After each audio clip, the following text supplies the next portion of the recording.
फक्त एका बटाट्याचा वापर करून आज आपण कुरकुरीत नाश्ता बनवणार आहोत. अगदी कुरकुरीत खमंग असा हा नाश्ता तयार होतो. रेसिपी अगदी सोपी आहे. चला तर मग रेसिपीला सुरुवात करूया. पण त्याआधी चॅनलवर नवीन असाल तर चॅनलला सबस्क्राईब करायला विसरू नका. एक मध्यम आकाराचा बटाटा घेतलाय. हा बटाटा मी व्यवस्थित स्वच्छ धुवून घेतलाय. आता आपण त्याची साल काढून घेऊया. तर इथे मी बटाटा सोलून घेतलाय.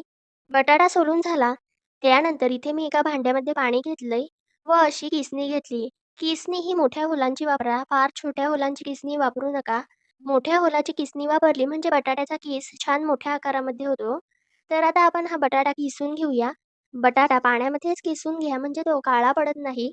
अशा पद्धतीने आपण बटाट्याचा किस पाडून घेऊया. तर इथे मी बटाटा किसून घेतलाय. असा लांब आकारामध्ये बटाट्याचा किस तयार झालाय. आता हा बटाट्याचा किस आपण पाण्यामध्ये स्वच्छ धुवून घेऊया. तर बटाट्याचा किस मी व्यवस्थित स्वच्छ धुवून घेतला. त्यानंतर इथे मी खलबत्त्यामध्ये 3 लसणाच्या पाकळ्या घेतल्यात. तर या लसणाच्या पाकळ्या मोठ्या होत्या म्हणून मी 3 घेतल्या. छोट्या लसणाच्या पाकळ्या असतील तर 5 ते 6 लसणाच्या पाकळ्या घ्या. सोबत 1 इंच आलं व 2 हिरव्या मिरच्या घेतल्यात. आता हे साहित्य आपण खलबत्त्यामध्ये ठेचून घेऊया.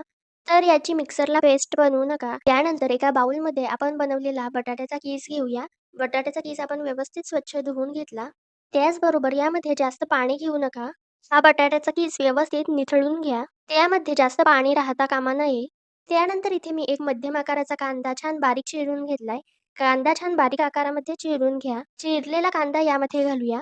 त्यानंतर यामध्ये आपण लसूण, मिरची व आल्यापासून बनवलेला ठेचा घालूया. इथे 1 चमचाभर हा ठेचा तयार झालाय. त्यानंतर यामध्ये बारीक चिरलेली कोथिंबीर घालूया. जवळपास मुठभर बारीक चिरलेली कोथिंबीर घाला. सोबत यामध्ये लिंबाचा रस घालूया. 1 चमचाभर लिंबाचा रस घाला. त्यानंतर यामध्ये चवीनुसार मीठ घालूया. अर्धा चमचा हळद. आता हे सर्व साहित्य आपण व्यवस्थित मिक्स करून घेऊया. सर्व साहित्य व्यवस्थित मिक्स करून घेतल्यानंतर तुम्ही पाहू शकता. तर इथे आपण पाण्याचा वापर न करता हे व्यवस्थित मिक्स करून घेतलंय. इथे कांद्याला व बटाट्याला व्यवस्थित पाणी सुटलंय. त्यामुळे यामध्ये पाणी घालायची गरज पडली नाही. त्यानंतर इथे मी 4 चमचे बेसन घेतलंय. बेसनाचं प्रमाण तुम्ही कमी जास्त करू शकता. आता हे बेसन यामध्ये घालूया. थोडं-थोडं करत बेसन घाला म्हणजे आपल्याला अंदाज येईल. आता बेसन आपण ह्या मिश्रणामध्ये व्यवस्थित मिक्स करून घेऊया. तर आपण थेंबभरही पाणी न घालता हे मिश्रण मिक्स केलंय व यामध्ये पाणी घालण्याची गरजसुद्धा पडली नाही. जर तुमचं मिश्रण अगदीच कोरडं असेल तर तुम्ही 1 ते 2 चमचे पाणी घालू शकता. तर हे मिश्रण आपल्याला जास्त पातळही बनवायचं नाही किंवा जास्त घट्टसर सुद्धा ठेवायचं नाही. या कन्सिस्टन्सीमध्ये मिश्रण बनवा.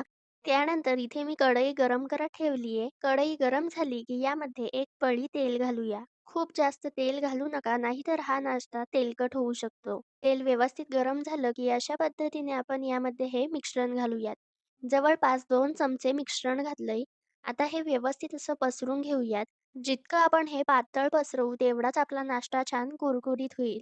जास्त जाडसर ठेवू नका.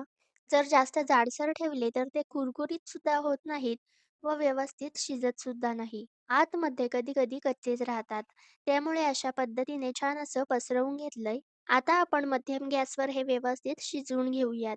जवळपास 2 मिनिट एका बाजूने मी हे शिजवून घेतलेत. आता आपण हे पलटून घेऊयात. अशा पद्धतीने पलटून घेतले. आता दुसऱ्या बाजूने सुद्धा 2 ते 3 मिनिट आपण हे व्यवस्थित शिजवून घेऊयात. गॅसची फ्लेम मध्यम ठेवल्यामुळे हे व्यवस्थित कुरकुरीत होतात. तर इथे एक बॅच बनवण्यासाठी मला 4 ते 5 मिनिट लागले. अशाच पद्धतीने उरलेल्या मिश्रणापासून सुद्धा बटाट्याचा नाश्ता तयार करून घेऊयात. अगदी कमी तेलकट, कुरकुरीत असा हा कच्च्या बटाट्यापासून नाश्ता तयार झालाय.